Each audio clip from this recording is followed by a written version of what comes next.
Tabo, we've been trying to make this happen for so long, and I am so happy I know. to finally have you, my sister, my friend here on the platform. How are you doing? I'm doing good. I'm so happy to be with you today. I'm so happy for people to hear about you and the incredible woman that you are. Let's start with that. So for someone who doesn't know, who's never heard who Dr. Tabo is, tell us who you are and what it is you do. So first of all, I would say Dr. Tabo is hope. She's light. She's grace. She's inspiration. My mother died when I was 14 years old in my native home country, Zimbabwe. And as I was watching her lie in her coffin, I made a promise to her, saying these words: Mama, I'm hopeful. I'll try by all means, and I'll strive to be a doctor. So I would say those were the words that changed the trajectory of my life. And it is those words that I would say led me to Canada, where I found myself living in a Regent Park community, subjected to social ills that could have deterred me from my path and from my destiny, I would say. And it was in that moment, living in Regent Park community, that I made a conscious decision to rise above my environment. And I went hard to school, graduated as one of the best students in Toronto, and then made it to McMaster University on a full scholarship. And going through McMaster, you're facing a lot of challenges. Got kicked out of my program the first year because I was dealing with a lot of other, personal issues, which led me to being depressed. And shortly after, I had to reapply into McMaster University, and as grace would have it, I was reinstated into the program, which was huge, because not many of us get a second chance. But I wish I saw it through this lens now, when I'm looking back and understanding that that provision was made for me, so that way I could fulfill my higher purpose of inspiring hope and changing other people's lives ultimately. Then I started medical school, and upon starting medical school, I didn't have enough money to finance for my studies. So a stranger who lived 2 blocks away from my home gave me $10,000 to start. I was in her salon just getting my hair done, and then I was carrying a magazine from Pathways to Education, and they had highlighted my story. They were using it to inspire kids who were coming from the projects. So this lady took interest in me and said, well, why is it that you're not yet in medical school? And I expressed to her that I didn't have money. And then she took my number, and 2-3 days after, she called me back saying that she had spoke with the husband and they were willing to give me $10,000 to start. Wow, so this was to get you through medical school. This was to help me with getting started. Let's just go back. So you've just, in the 1 minute you've been talking, unpacked so much amazing stuff. Let's go right back. How old were you in that moment when you made that promise at your mother's graveside? I was 14. You were 14 years old. Yes. And was it something that you'd always known that you wanted to be a doctor? My mother was a teacher by profession, so I guess growing up, being raised by her, naturally, there's certain things that your parents instill in you, and for me it was the value of education. So naturally, I always had that big dream of becoming a doctor. So when I was looking at my mother lying in her coffin, I felt that she died young, when I hadn't done much for her. So it was a way of me saying to her that I will continue, that even though she wouldn't be there present with me, I'll still continue. So that's why I felt compelled to make that promise to her to become a doctor. It was my gift to her for the mother that she had been to me, and it felt right. So tell me about, so there's actual video of you at your mother's coffin side making this promise. I'll try by all means, and I will strive to be a doctor, Mama. And one of the most striking things for me was that you said the words, I will try by all means, all means. Like, were you even aware that you were making this promise to her? Like, what was going through your mind? Do you remember what was going through your mind in that moment? Not at all. I wasn't aware. That for me, Sandra, is a moment that was bigger than myself. I see it as, this takes me back to a scripture in the Bible where it says, when I made you, I knew you. So I have no doubt that it was a force above me that was speaking through me, making room for me. So when I look back at that moment, as you say, I will try by all means and I'll strive to be a doctor. Those are strong and powerful words for a 14-year-old child. And prior I even say to that, I said, Mama, I'm hopeful. So I look back at that moment and I ask myself, what did a 14-year-old child mean about hope? Because in that moment I felt hopeless. So where did that come from? So I recognized that it came from a power above me that was already making room for me, giving birth to who I am. So it's only making sense now looking back that, oh, that hand already knew who I am.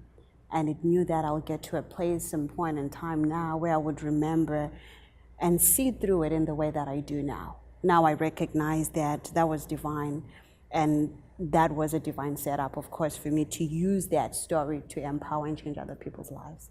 And from a practical perspective, did you know that was being videoed, and how did the video come to be in your possession?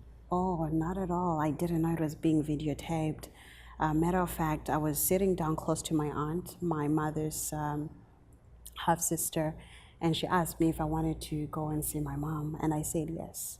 So she was holding my hand, as you could tell in the video. I couldn't stand up straight, and she was holding my hand, and I didn't know it was being videotaped. I only got to know that it was videotaped years after, when I was already in Canada.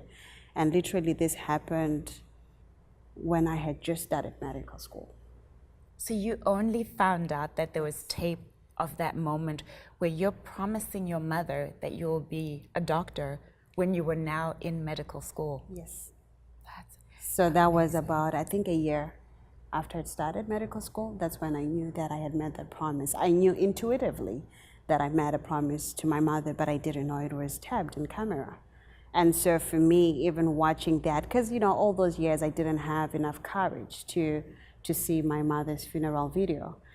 But around that time it felt right, and I was strong enough to see that moment again. And as I'm watching it with family, I see that moment where I'm making my promise to my mother. And literally, I think that was a huge epiphany moment for me. I knew there was something there. I just knew right that moment when I saw myself making that promise that there was something bigger that God was writing through me, because not many of us have that piece where we can look back at when we're young and say, I actually made this promise. As evidence in a way. I think my story would be different if I was just telling the story without that piece.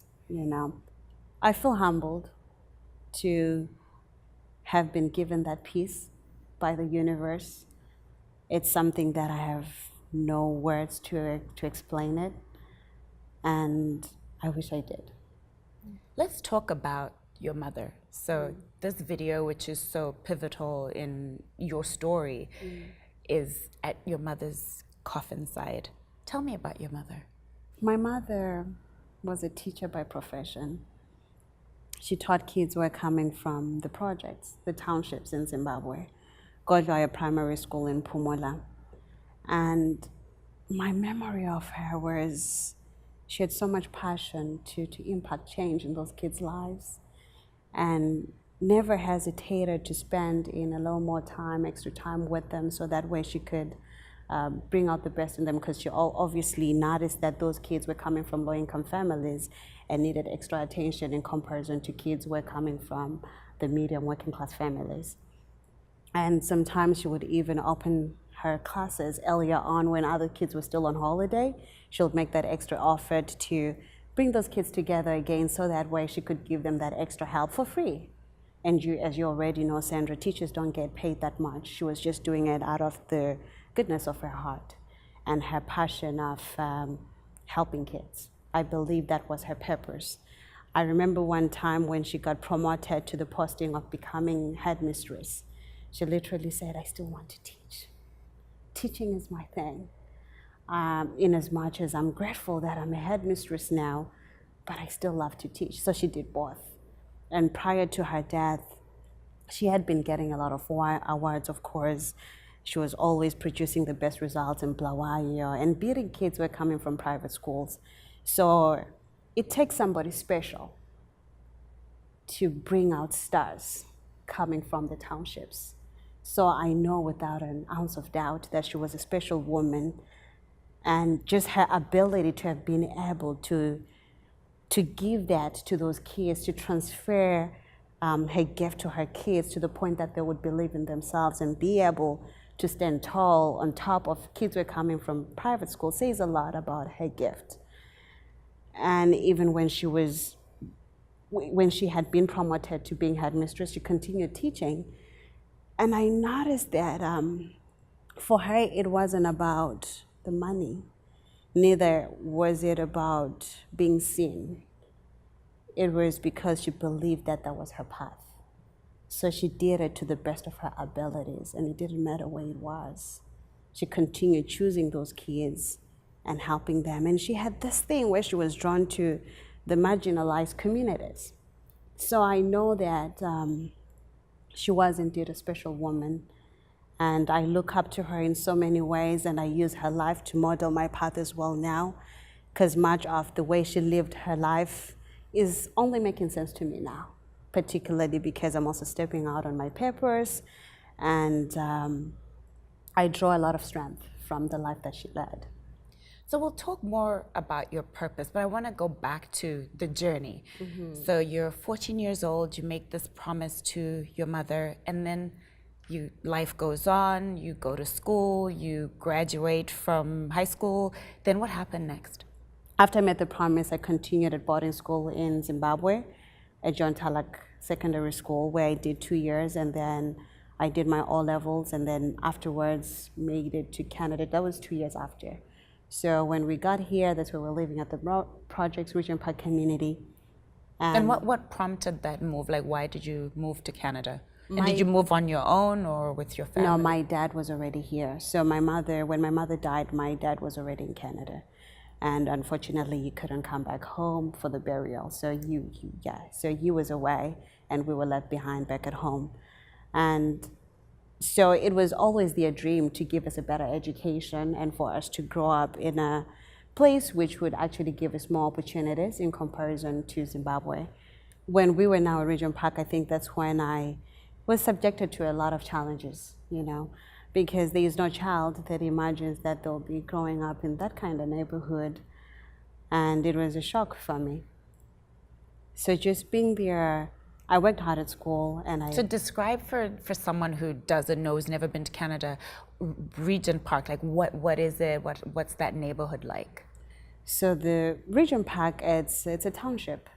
It's a township. You're growing up surrounded by drug addicts, prostitution, teenage pregnancies, people coming from low-income families, people who don't have jobs, people who don't have hope. There's not much inspiration around you. The tired-looking buildings that remind you that you will not amount to anything at all. So that's what Regent Park looked like.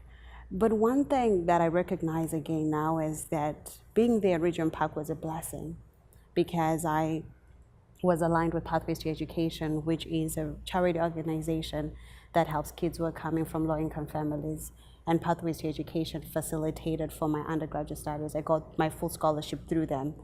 So there was a blessing in being in that neighborhood as well. In as much as it was challenging, I think it was a central part of my journey as well, because I wouldn't have had the scholarship if I wasn't there.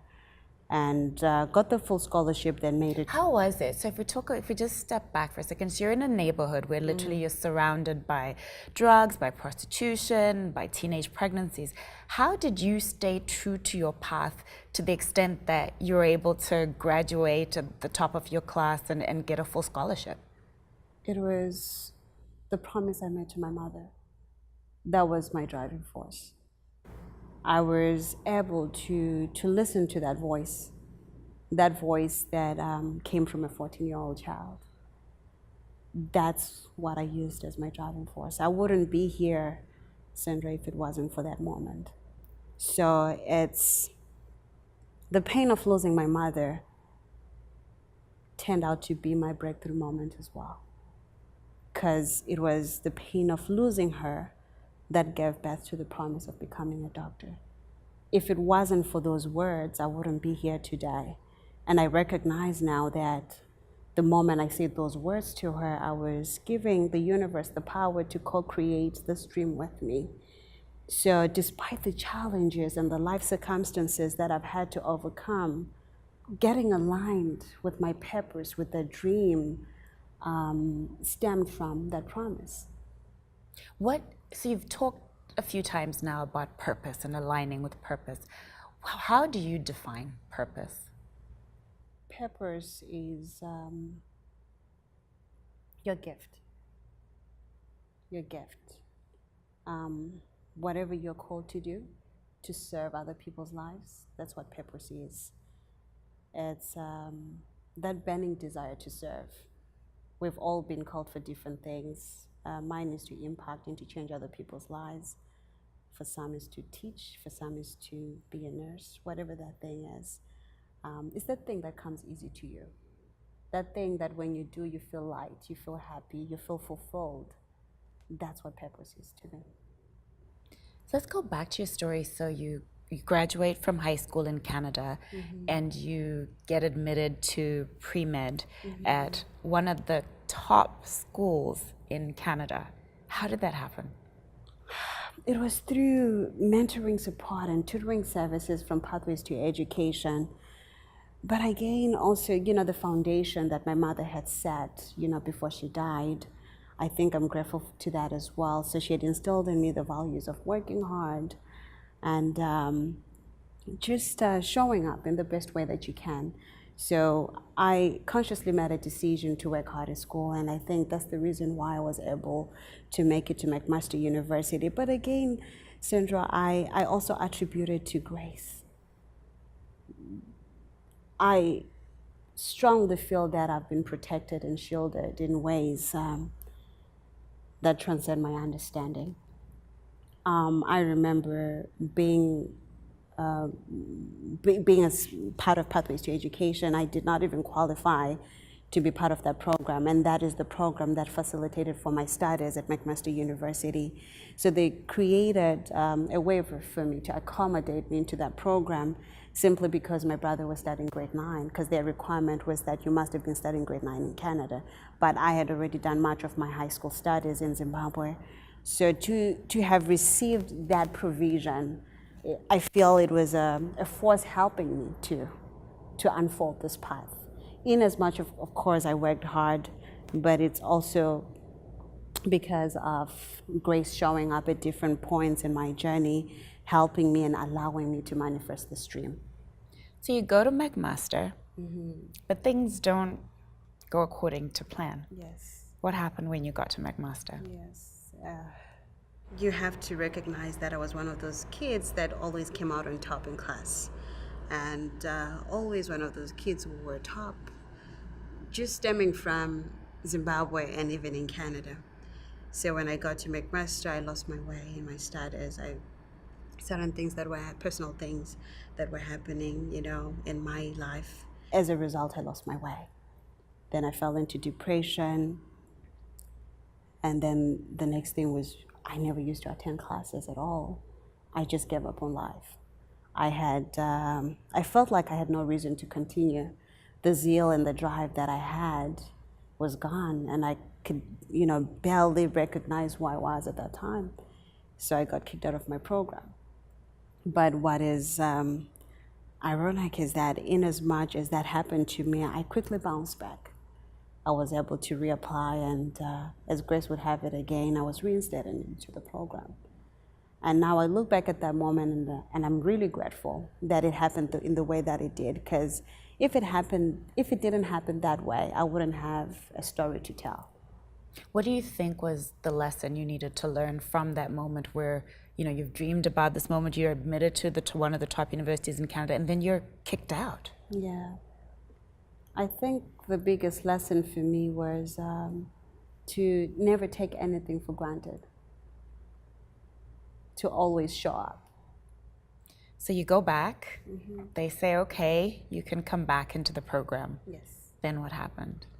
So I continued McMaster University. I do 2 years of basic sciences. Then I applied to Windsor University School of Medicine.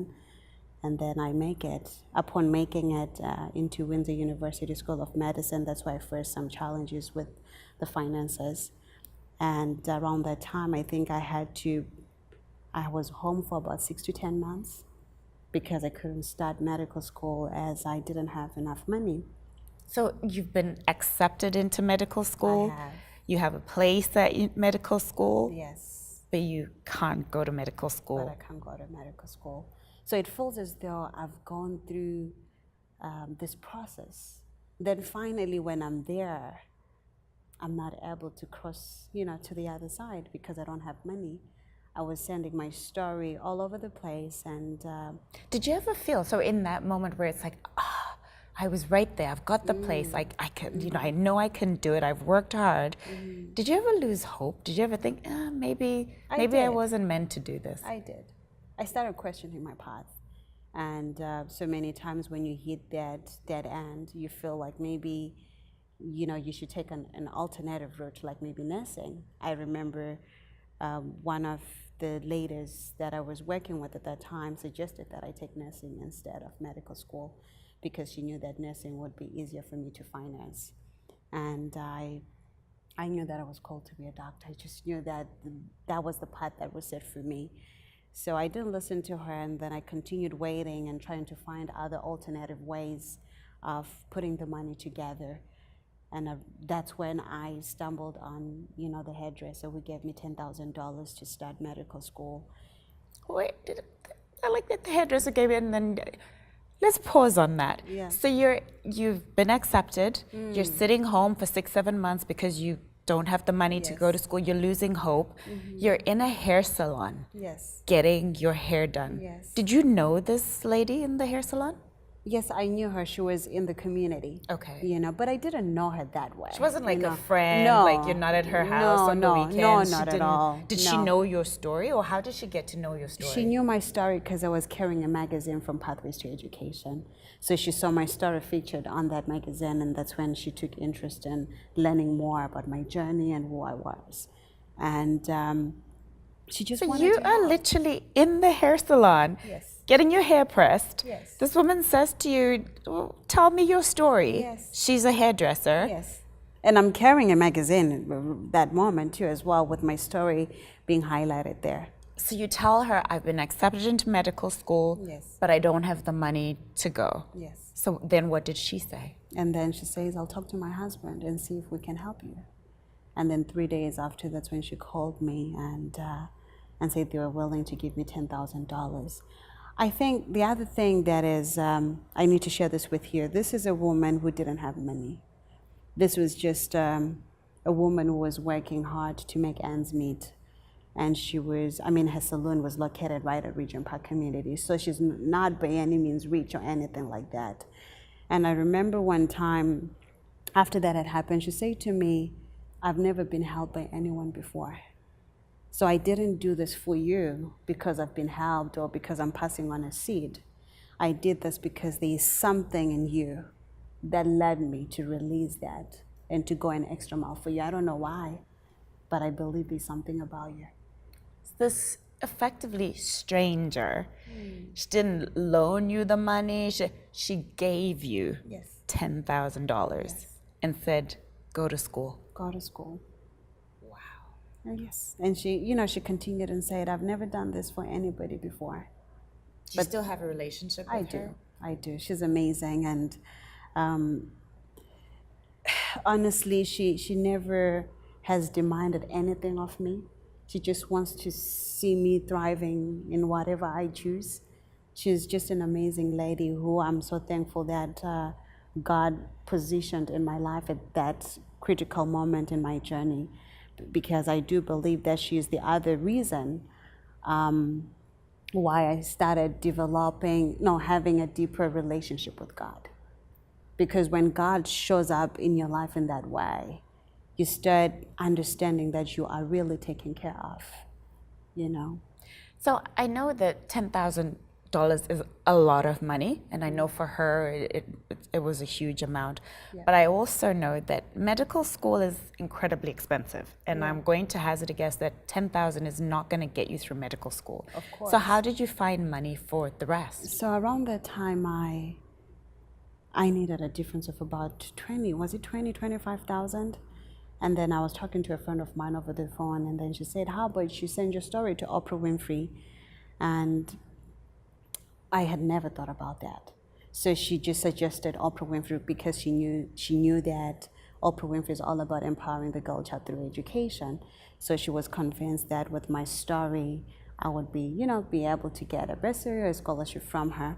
So when I went on the Oprah Winfrey website, the first thing that popped up was tell us your story, you become what you believe. And I just typed in at the age of 14 years, I made a promise to my mother to be a doctor, and now I'm starting medical school. And they called me in for a live class tapping on You Become What You Believe. And I believe, Sandra, that was the moment that created a shift in how I saw my story and how I saw myself. Because there's a tendency when you're going through those different life challenges to think that, to ask yourself, why me? We all do that sometimes, particularly when your world seems to be falling apart. But I think being in that space, listening to women with such inspiring stories, there was about 30 women that were invited for that live class tapping. I was reminded that I'm possible, that I too have the power to turn my struggles into strength and my pain into purpose. So that was a big moment. And the way I see it now, I think God has a special way of strategically positioning you in the right places. If I had money, I would have never considered sending my story to Oprah Winfrey. I'm not of my mother's generation. I didn't grow up watching Oprah. So for me, I didn't have that connection to her in that way. So it's really was bigger than the money aspect of it. It was more of life bringing me in alignment and helping me recognize that I'm called for so much more than the path that I was on. And I think sometimes when you're walking through it, you don't see how the pieces are coming together, but now I can make better sense of that. So after that incident, I came back and I was applying for different bursaries. And I think what happens again too is when you are in the presence of somebody as magnificent as Oprah Winfrey, there's this energy that she transfers to you that says you too can. She didn't give me the money, but what she deposited in me was so much greater than money itself because she gave me hope. She reminded me that I have the power to attract whatever it is that I need. And I fed off that and continued applying for bursaries and scholarships, and half the time I was one of those kids who are literally begging to be in a semester, you know. You know how the struggle goes. Sometimes you're just in a class, but you haven't really paid for tuition. So that's You're how. hoping they don't check on the Of course, yes. I was one of those kids. And then eventually I was also able to apply for small loans here and there, and that's really what allowed me to get through medical school. So you get through medical school. Yeah. What was that moment like? That moment where it's like, I'm done. I was so proud of myself, but also happy that I was able to fulfill the promise that I had made to my mother. I think that was the biggest thing for me. But I felt empty at the same time. I felt too that there was so much more for me to do out in the world. I mean, apart from medicine itself, but I felt like there was still so much more for me to tap into, which I believe is my higher purpose of inspiring and changing other people's lives. So it was a good moment, but at the same time also feeling the weight of the world on my shoulders and really thinking, how am I going to evolve and start aligning myself with different platforms, you know, out there for me as a speaker and as a coach. So, but it was a big moment and humbling too. When did you have that realize? So you just talked about, you know, you're a speaker, you're a coach. How did you make that shift, or when did you know that that was the calling? Because, you know, at 14, you made the promise to your mom that you'd be a doctor. Right. So when did you make that shift to know that there was more to what your purpose and your calling was? There wasn't one big moment, Sandra. It was a series of events. I would say upon graduating, I received an opportunity to share my story on the TEDx platform. I had never spoke before an audience before, so they didn't have any footage of me speaking before an audience. All they had was my story written down. Imagine a 14-year-old girl, after having lost her mother, the woman she treasured the most, the woman who was essential for her process of becoming. In the midst of that pain and loss, a promise was born, a promise to be a doctor. And to have received that at that moment when I didn't really have a brand which is lucrative out there, I was just getting started. I didn't even have a website. You know, all they had was my story, and for them to have called me in and said, we want you to come in and share your story, was a moment for me. That's what served as a confirmation from the universe that that was my path. And I haven't turned back since.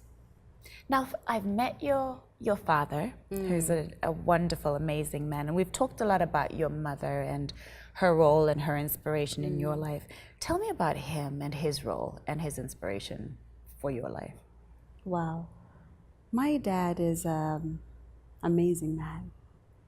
I'm talking about a man who made a decision not to marry when my mother died because he wanted to see us through school. His idea was that if he had brought in another woman into the picture, it was going to affect us. So he put us first and compromised having his own path, his own life moving forward, so that way we could fulfill our dreams and live out our best lives possible. So my dad has played a very unique role in playing the roles of being both a mother and a father to both myself and my brother. And one thing that I love about my dad is that he gives you the room to grow.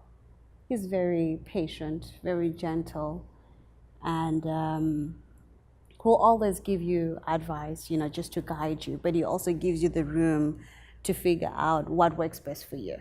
So he's not the typical African parent who detects which direction you go. He gives you the room to find yourself. And I love that about my dad as well. But I think more than anything, his love. He's one man I just know always he's there, pushing you forward, encouraging you, inspiring you, reminding you of what's possible.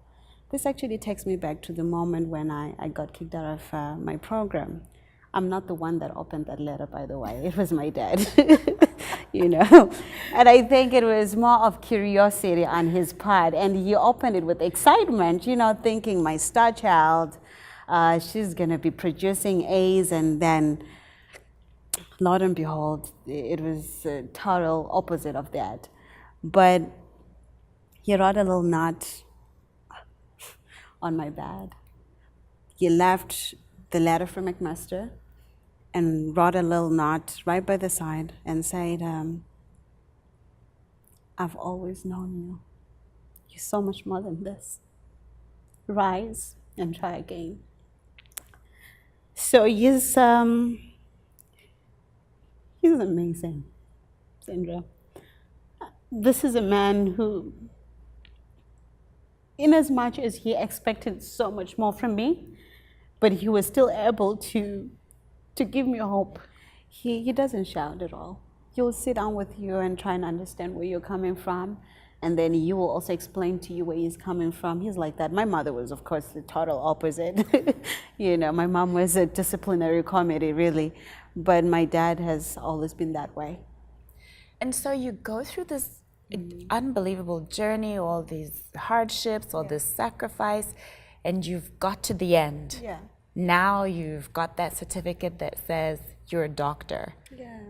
But that's not what you're doing now. Was that a difficult conversation for you to have with your father, given the high hopes that he had that you would be a doctor? It was. Because every African parent imagines that you'd either become a doctor, lawyer, engineer when you start talking about following your passion, your purpose of serving and changing other people's lives. It's not something that they connect with right away. But now, you were there actually to experience his first moment where we got home after. It was on the 24th of March this year. I think that was his first time seeing me on stage, sharing my story. So just to give context for people who have no idea what you're talking about, so you were speaking at an event, and it was the first time that he had ever been present at an event where you were a speaker on stage. Yes. And it was, as well, just to give context for people who are not there, it was an incredibly powerful moment. I had the opportunity to be sitting in the audience and to be able to watch you on stage delivering this unbelievable speech, and then to also be watching him and his reaction to his first time seeing you up there.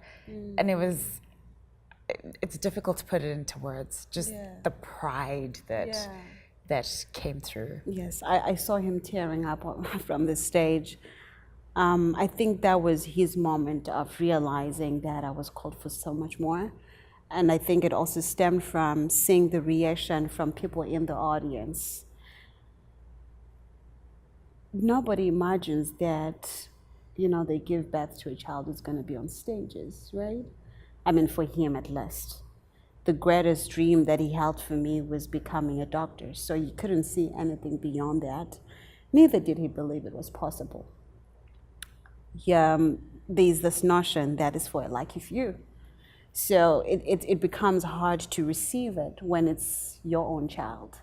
And I think for him, he had gone through those moments of finding it hard to receive that and say, oh, that's who she is.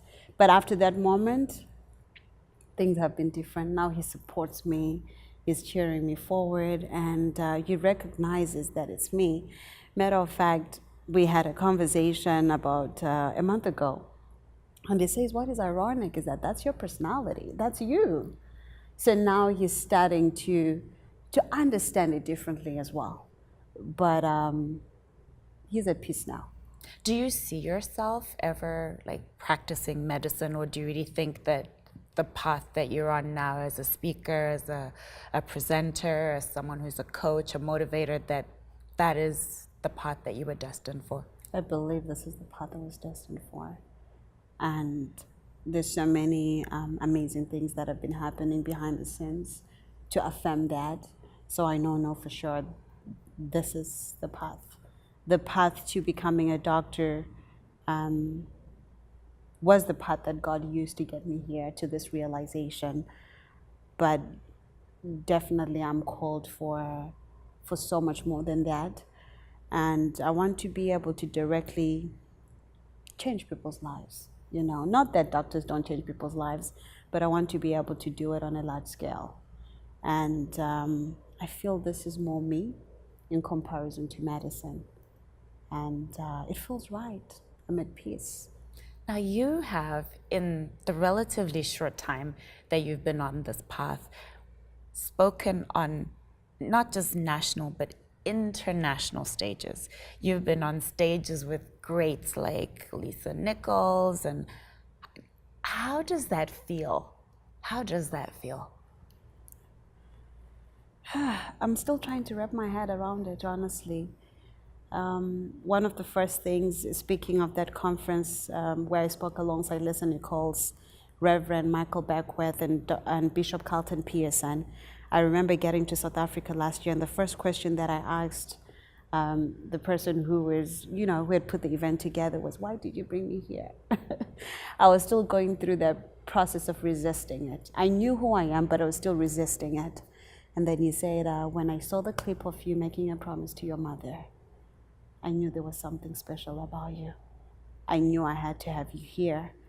So I'm still wrapping my head around it, and also in awe of that which the universe has given me, the platforms that it has already, been giving me. And I'm looking forward to seeing the other platforms which are yet to come.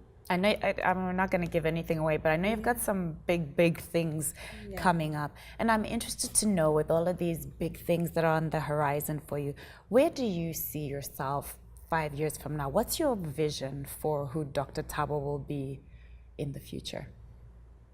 My big dream is to be on international platforms, bigger platforms than where I've been already, sharing my message of hope and really reminding people that they are bigger than their circumstances. They are more than where they have been, and that they have the power to rise above. That's where I see myself. I'm not too sure in what direction this is going to take, but it's something that I'm open to the universe using me in the best way that it knows how. But for now, it's just being on international stages, sharing my message, and continuing to shine. So you are an inspiration. Your story is unbelievable. Who are some people who inspire you? I know we spoke about your mom, we spoke about your dad. Who are some other people that you look to for inspiration in the world? Oprah Winfrey, Tara Trent, Michelle Obama, just to mention a few, yeah. And of course, my grandmother, who was a sister in the Catholic Church. This is a woman who, ever since I was young, she would always say to my mom that I would become a nun. So I think it's her heart of service, the ability to serve, not expecting anything in return, that inspires me about her. And it's, I feel blessed to also have been raised by her as well. She died about 4 years ago. But to have experienced her light and her grace, and to have been also able to learn from her when I was young, I think for me was a big blessing. What's the impact that you want to have in the world? I want to give hope. I want to revive hope. I want people to look at my life and my journey and to be reminded that they have the power to turn their pain into purpose, that they have the power to turn their struggles into strength, that they have the power to rise above whatever circumstances that life has thrown at them. That's what I want. That's the message that I want the world to have for me. So we've talked about some of the pain, some of the struggles that you've had in your life. What are some things that bring you joy? It's being in the ocean. That brings me joy, it brings me peace. It reminds me of what is possible. Just being able to see water flowing, it reminds me that I'm abundance, that I'm all that is. Yeah. And what are you most grateful for right now? Being alive, being able to dream, to create my grand dream, being able to meet incredible people who have deposited so much into me. I'm grateful for all those things. I'm interested to know what you think. So we started this conversation talking about your mother and the promise that you made to her at 14 years old. Fast forward now, what do you think, if your mother was sitting where I'm sitting right now, what do you think she would say to the woman that I'm looking at? She would say, I'm proud of you. And she would say, continue. That's what she would say. Sister, friend, it has been truly such a joy, such a privilege to sit with you and have you share your story. I know that many people will be inspired, and I'm excited for you. I'm excited for what is ahead on this new journey that you're embarking on. I know you said that you'll be speaking on stages. I know you've got some things lined up and you'll be sharing. So where can people follow you to find out more information about you, about what you're up to, and where they can come and hear you speak? On Instagram, Dr. Tabo, and on Twitter, Dr. Tabo, and on Facebook, Dr. Tabo page. And I know you also do coaching, so Yes, people I do. can reach out to you on Yes. any of those platforms Of as well if course, they're of interested course. in Yes. coaching. Yes. Thank you. It's been such a joy. As you know, because you're my fellow sister from Zimbabwe, Yeah. this platform is called Ndini, which Right. in my mother tongue is I am. Finish that sentence for me. I am. I am one with all that is. I'm one with God.